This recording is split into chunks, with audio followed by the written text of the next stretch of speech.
Bienvenue à toutes et à tous. Hier, je vous dire avant-hier, a commencé le printemps. C'est la lumière. Et justement, la lumière, cette notion-là, on va en parler ce matin. Et on a parlé, je ne pense pas que c'est le hasard, on a parlé à l'étude, on a parlé lors des lectures, que ce soit la lecture en Jean, l'Évangile, premier chapitre, et même dans la lecture que tu as fait en Jean chapitre 6, 12, et tu as terminé par ce verset, marchez dans la lumière afin que vous soyez des enfants de lumière. Donc c'est une notion qui revient souvent et parfois inconsciemment, cette notion de lumière. Le Seigneur illustre beaucoup d'enseignements avec cette notion de lumière et de ténèbres. Les écrivains, par exemple Jean, dans l'évangile bien sûr, et dans l'épître de Jean qu'on étudie le matin, il y a cette notion qu'on a vue ce matin de lumière et de ténèbres qui soient compatibles. On a essayé de voir un petit peu ce que ça voulait dire, et on verra encore dans les études prochaines. Donc ça parle beaucoup, cette illustration, cette parabole, cette image revient souvent. Et je vous lis, on a parlé beaucoup de fois ce matin, et peut-être ça passe inaperçu, même après l'étude. Cette image de la lumière et des ténèbres, on va commencer par ce qu'on a lu le matin dans l'épître de Jean, la première épître de Jean, pour commencer. Et on a vu, en parlant de la lumière, que dans cette deuxième partie de l'épître, il n'y a pas numéro 2, mais dans cette notion de marcher dans la lumière, pourquoi ? Eh bien, on a vu dans Jean 12 que, afin que vous soyez des enfants de lumière, qui dit Jean. Et puis ici, on voit dans l'épître que marcher dans la lumière, c'est une condition pour être en communion avec Dieu. Ça, on a bien insisté sur cette notion-là. Il dit plusieurs fois qu'on ne peut pas être en communion avec Dieu si on ne marche pas dans la lumière. Et on ne va pas redire tout ce qui a été dit ce matin, mais ça veut dire aussi qu'il y a moyen de marcher dans les ténèbres. Et marcher dans les ténèbres, c'est lié beaucoup à la notion de péché, marcher dans le péché. Pourquoi ? Parce que Dieu est lumière, qu'il dit dans certains versets de l'épître, et qu'il y a incompatibilité entre la lumière et les ténèbres. Entre marcher d'une manière conforme à la volonté de Dieu et marcher dans le péché. Et ça ne peut pas aller ensemble. J'ai pris l'image de l'eau et de l'huile qui ne peuvent pas se mélanger. C'est impossible. Eh bien, c'est un peu la même chose. Et cette image de pureté, nous essayons de marcher dans la lumière. Et je dis toujours nous essayons parce que c'est un effort et un rappel à l'ordre à chaque moment de notre vie, parce qu'on a parfois tendance à agir un peu comme le monde. Eh bien, nous devons y prendre garde. Dieu est lumière, qu'on a vu. Soyez des enfants de lumière, marchez dans la lumière afin que vous soyez des enfants de lumière. Il y a un verset qui dit même dans Éphésiens, Dieu habite une lumière inaccessible. Je ne sais pas si vous avez déjà vous rappelez de ce verset-là. Alors je me suis posé la question, mais quoi ? Ça veut dire qu'on ne peut pas marcher dans la lumière ? Non, ce n'est pas le contexte. Lorsqu'il dit Dieu habite une lumière inaccessible, il fait allusion à l'excellence, à la pureté de ce rejet du péché. Et lorsque il parle en Éphésiens, je crois que c'est en Éphésiens, je vais peut-être vérifier ça parce que je n'en suis pas certain.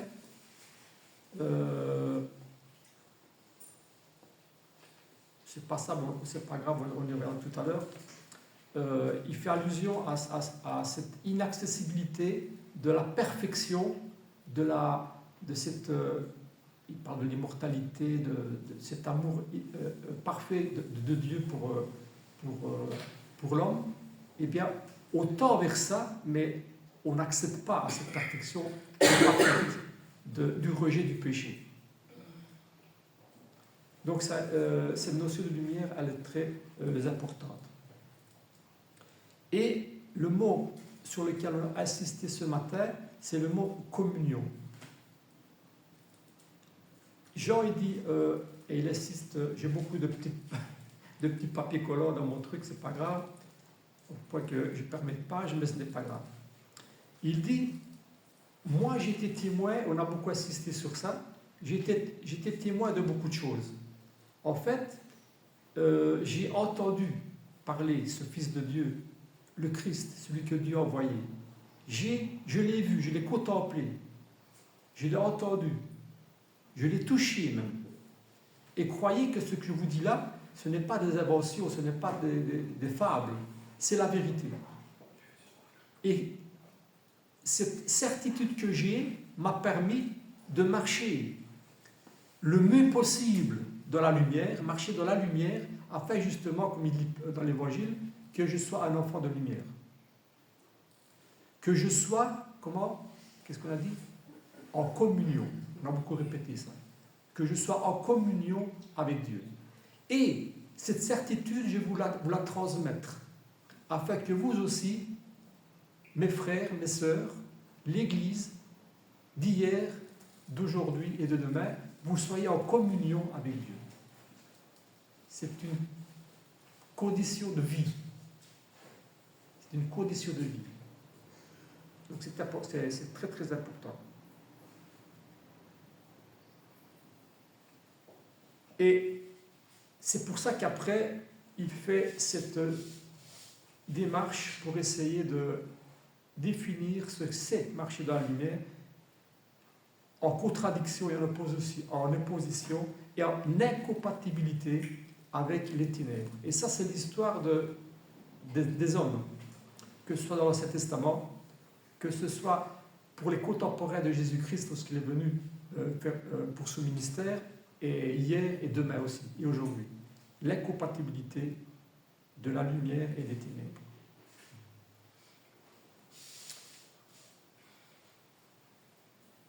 En Jean, je vais simplement relire quelques petits versets que Giovanni a lu tout à l'heure. Il y a ce beau prologue qu'on voit dans le premier chapitre de l'Évangile de Jean. Je vais juste lire 2-3 versets qu'il a lus, qui appuient bien ce qu'on veut souligner ce matin. Il dit au commencement était la parole, on sait très bien de quoi il parle. Et au verset 4 et 5, il dit, cette parole, en effet, était la vie. Et la vie était la lumière des hommes. La lumière, lui, dans les ténèbres, et les ténèbres ne l'ont pas reçue. Verset 9. Cette lumière était la véritable lumière, qui éclaire tout homme venant dans le monde. Elle était dans le monde, et le monde a été fait par elle. Et le monde ne l'a pas connue. Ça, c'est il y a un autre verset qui parle de la lumière. Mais c'est intéressant parce que la vie était dans la lumière. C'est ça ce que veut souligner Jean aussi.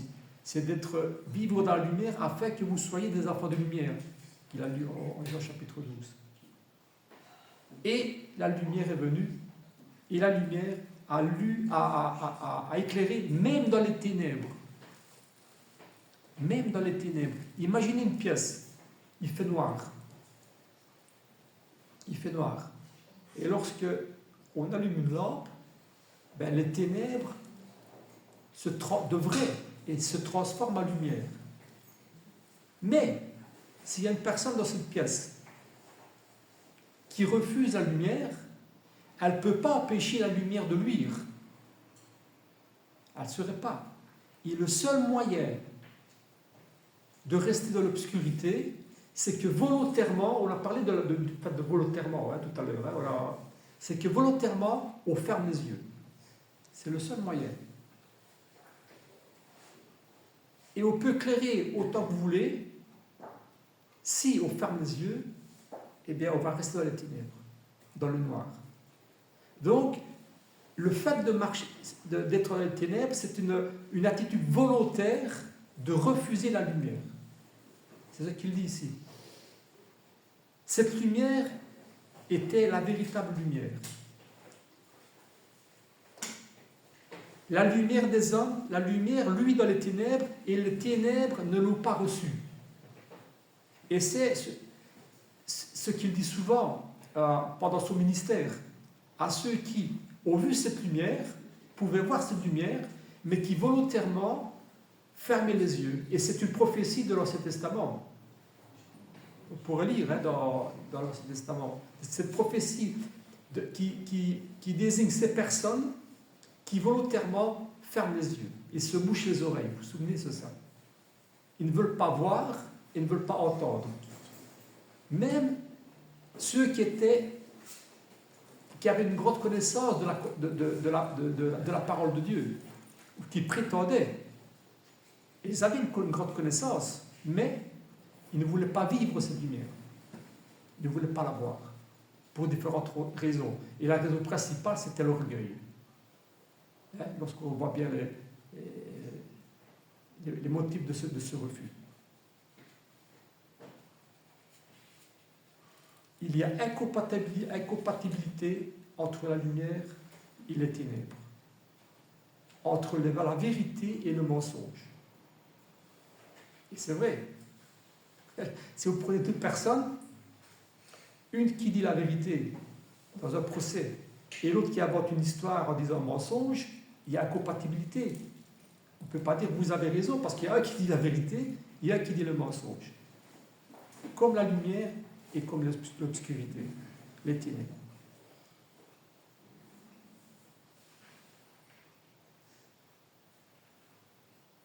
Si Dieu est lumière, il est dit que notre cœur ne peut être que son temple. Pourquoi? Parce que cette image qui prend du cœur, d'abord il dit dans l'Ancien Testament, mais que le cœur est un peu l'élément principal du corps humain. C'est dans les proverbes.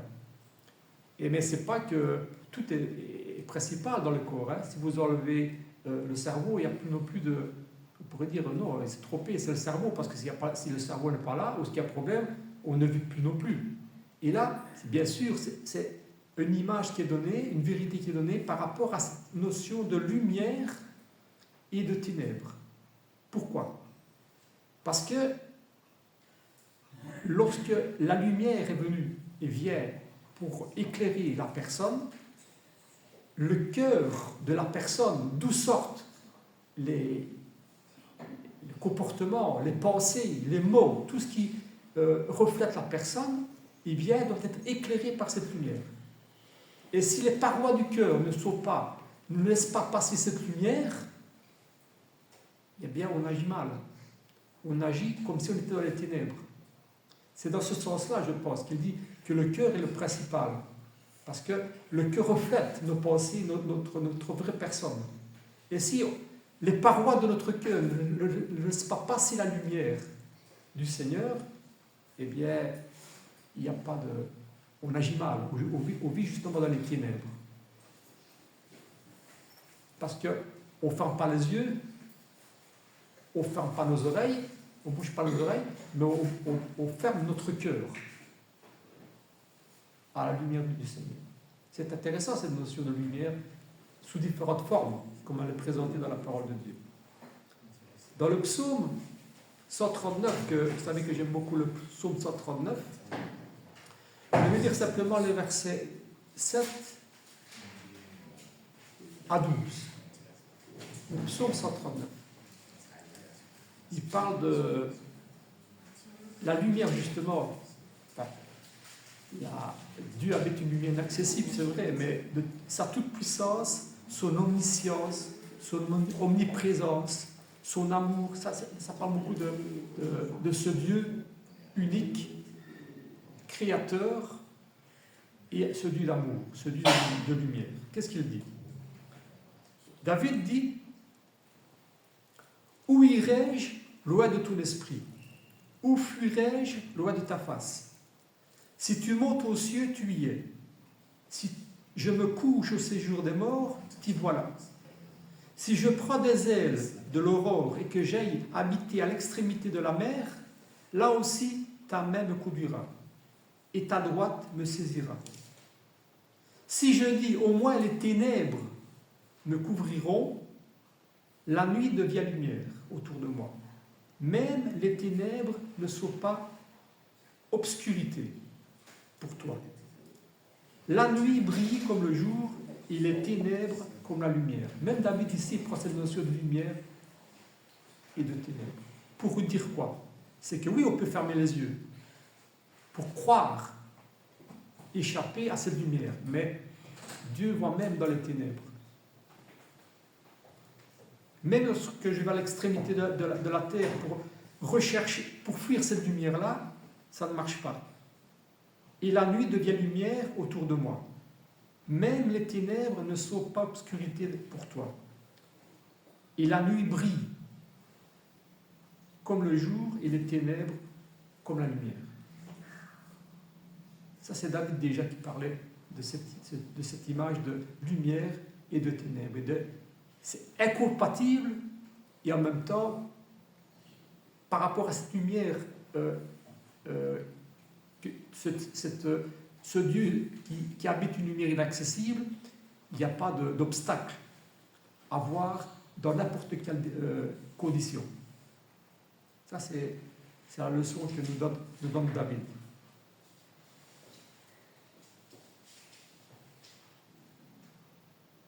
Marcher dans les ténèbres, c'est fermer les yeux pour l'homme. C'est refuser d'obéir à la lumière. C'est ce qu'on a vu et entendu encore dans la lecture des évangiles, de l'évangile de Jean. Et que, comme le dit Jean dans son épître alors, afin que vous soyez en communion comme moi je suis en communion avec le Seigneur. Qu'est-ce que ça vous rappelle, ça? C'est les paroles de Jésus qui disent la même chose aussi, dans sa prière. Il prie pour ceux que Dieu lui a donnés, qui retiennent sa parole, afin qu'eux aussi soient en communion comme moi je suis en communion avec toi. C'est ce qu'il dit, hein? Avec d'autres mots peut-être. Hein? C'est exactement la même chose qui sort de la bouche de Dieu. Du Seigneur, Jésus, pardon. Et ça, c'est vrai. Parce que, j'aurais dit, ma prière la plus intense, c'est que moi, je suis vraiment persuadé que il faut vivre dans cette lumière pour être en communion avec le Créateur, avec Dieu, avec le Seigneur aussi. Et je voudrais que cette communion, on la partage ensemble. Ça veut dire qu'on ne peut dire frère que lorsqu'on peut dire père. Je m'explique. La fraternité par une filiation. Si je dis je suis le frère de Joseph, autrement dit, on comprend qu'on a le même père. C'est ça que ça veut dire. Et dans l'Église, c'est la même chose.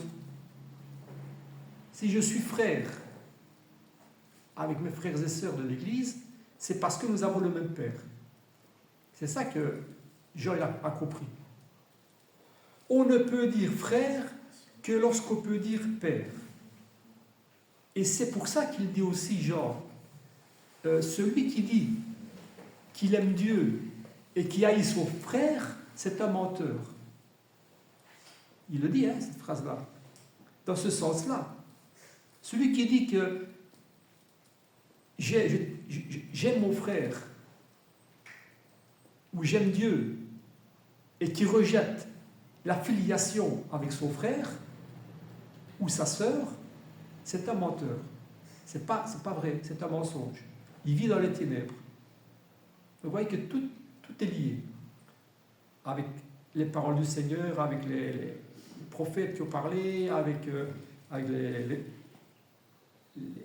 les évangélistes, etc., etc. Et donc cette notion de lumière qui doit habiter le cœur de la personne, eh bien, elle illumine aussi les yeux de notre cœur. C'est une expression qu'on retrouve, que j'aime aussi, dans Éphésiens chapitre 4, verset 18. Paul prie pour que Dieu simplement illumine les yeux de notre cœur. Et on pourrait la mettre dans le même sens qu'il illumine notre cœur, la lumière illumine notre cœur, elle illumine les yeux de notre cœur. Comme si il prend notre organe, les yeux maintenant, les yeux de notre cœur. C'est-à-dire que lorsque le cœur reçoit cette lumière-là, eh bien, on regarde cette lumière pour admirer cette richesse et cette pureté, afin que nous aussi, nous puissions refléter cette lumière. Comme il dit parfois, vous êtes la lumière du monde. Vous êtes la lumière du monde. Vous devriez être la lumière du monde. Moi, parce que je me situe toujours dans ce que demande le truc. Je devrais être la lumière du monde. Mieux. Mais vous devriez être la lumière du monde. La lumière que vous recevez de la part du Seigneur, eh bien, un peu comme un miroir, elle vient dans votre cœur et on retransmet cette lumière aux autres. Pour qu'eux aussi ne reçoivent pas notre lumière. C'est parce que c'est la lumière qui vient du Seigneur, qui est reflétée par nos yeux et par notre cœur. Que votre vie soit lumineuse par nos actes, par nos paroles, par notre vie, tout simplement. On parle souvent de témoignage. Ouais, c'est vrai, manque de... Qu'est-ce que... On peut pas... Mais le premier témoignage qu'on peut rendre, c'est par notre vie. C'est par le reflet qu'on rejette, qu'on reçoit et qu'on... je cherche le mot, c'est pas grave. Qu'on reflète dans le monde, autour de nous. Que ce soit dans l'Église ou dans le monde. Hein, cette notion de lumière, elle est vraiment intéressante. Je vais quand même lire Éphésiens chapitre 1, verset 18. C'est 1, oui.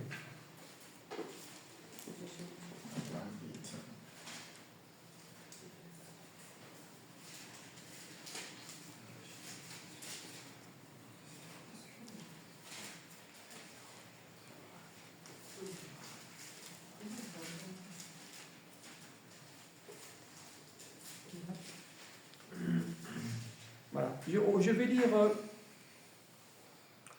Giovanni, lis un petit peu le chapitre 1. Donc, Éphésiens chapitre 1, les versets... je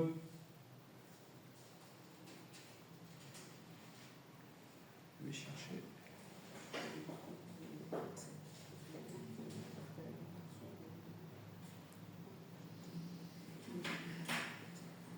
Bon, lis le verset 15 à 19. À 18, pardon.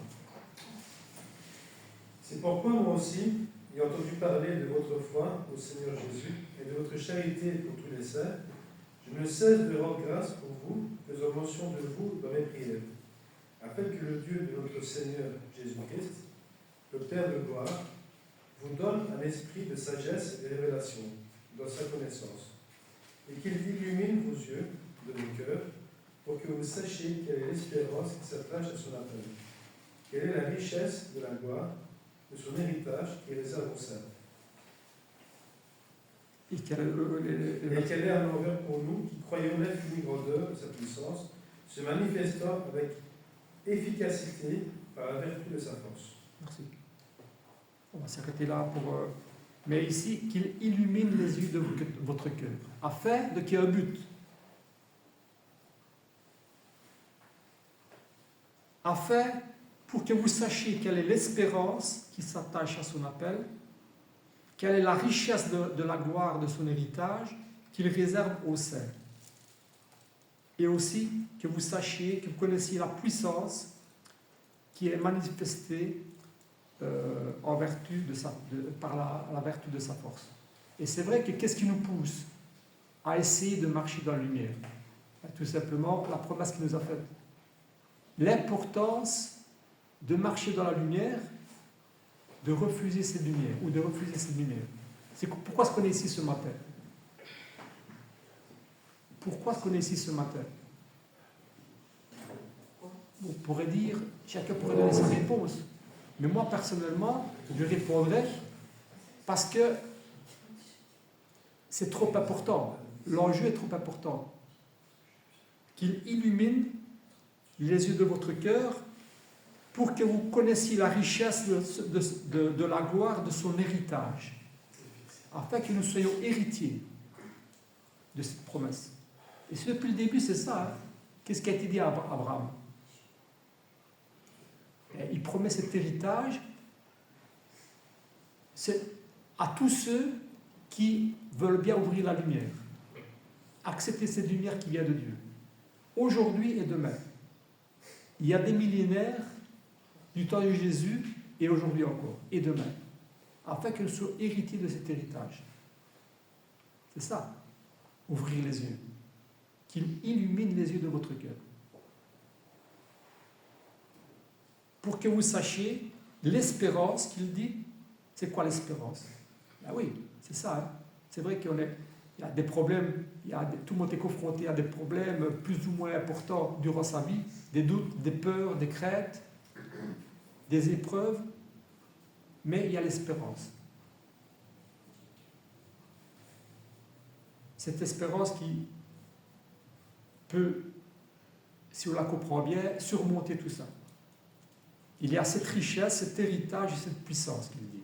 Espérance, vous sachiez l'espérance, la richesse, l'héritage et la puissance qui vient de Dieu.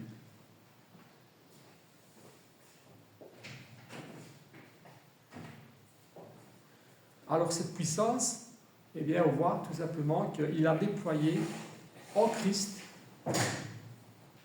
et en nous. Qui reflétons justement, si nous reflétons cette lumière.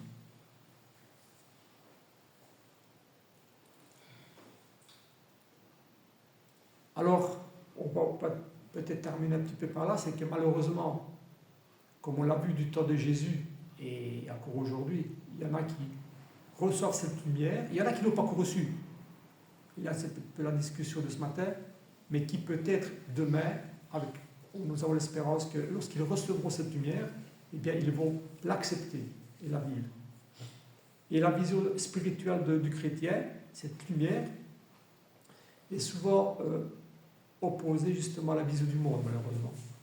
Au point qu'il rejette tout simplement cette lumière. Non, je ne vais pas la recevoir. Il ferme les yeux, il se bouche les oreilles et il rend opaque les parois du cœur pour ne pas le recevoir. Et c'est la liberté de chacun. Dieu a créé des personnes libres. Mais qu'est-ce qu'on appelle la liberté? Libres de choisir, avec les conséquences qui en découlent. Et ce refus ou pas a fait que Paul, à un moment donné, vu l'importance de l'enjeu qui est la vie éternelle, la communion avec Dieu ou pas, dit c'est une folie. Il utilise le mot folie. Et j'aimerais reprendre ces versets-là parce que le refus d'accepter cette lumière ou de la refuser, eh bien, parfois, nous, le chrétien, lorsqu'on considère l'importance, on dit c'est une folie. C'est une folie de refuser. Et le monde dit, certains, c'est une folie de l'accepter, la lumière. On entend ça. Et on va lire en 1 Corinthiens. C'est sous les paroles de Paul qui illustre un petit peu ce comportement. En 1 Corinthiens, au chapitre 1, on commence par ça.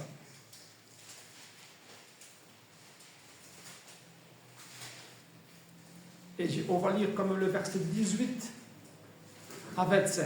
1 Corinthiens chapitre 1, verset 18 et 25. Et là, c'est une illustration réelle du comportement de l'homme à accepter ou refuser la lumière. Qu'est-ce qu'il dit? Car la prédication de la croix est une folie pour ceux qui périssent, et pour nous qui sommes sauvés, elle est une puissance de Dieu.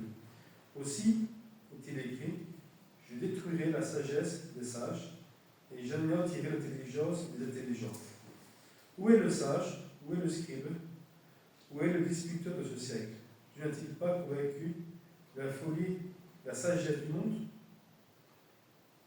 Car puisque le monde, avec sa sagesse, n'a pas connu Dieu de la sagesse de Dieu, il a plu à Dieu de sauver les croyants par la folie de la prédication. Jusqu'au 25, tu bien. Les Juifs demandent des miracles, et les Grecs cherchent la sagesse. Nous prêchons Christ crucifié. Scandale pour les Juifs et folie pour les païens. Mais puissance de Dieu et sagesse de Dieu pour ceux qui sont appelés tant Juifs que Grecs. Car la folie de Dieu est plus sage que les hommes, et la faiblesse de Dieu est plus forte que les hommes. Cette confusion, ça c'est la confusion du monde, ça. D'un moment donné, avec deux personnes, la folie pour l'un est une sagesse pour l'autre, et inversement. Donc, la prédication de la croix est une folie pour ceux qui périssent. Cette lumière, et ça on l'a vu, on l'a vu dans le passé, on le voit aujourd'hui, on le verra encore demain malheureusement. La folie, cette lumière, est une obscurité en fait, pour certains. Et la prédication de la croix devient folie pour ceux qui périssent. Et puis il dit, Dieu, finalement, n'a-t-il pas convaincu de folie la sagesse du monde, qui n'a pas connu Dieu?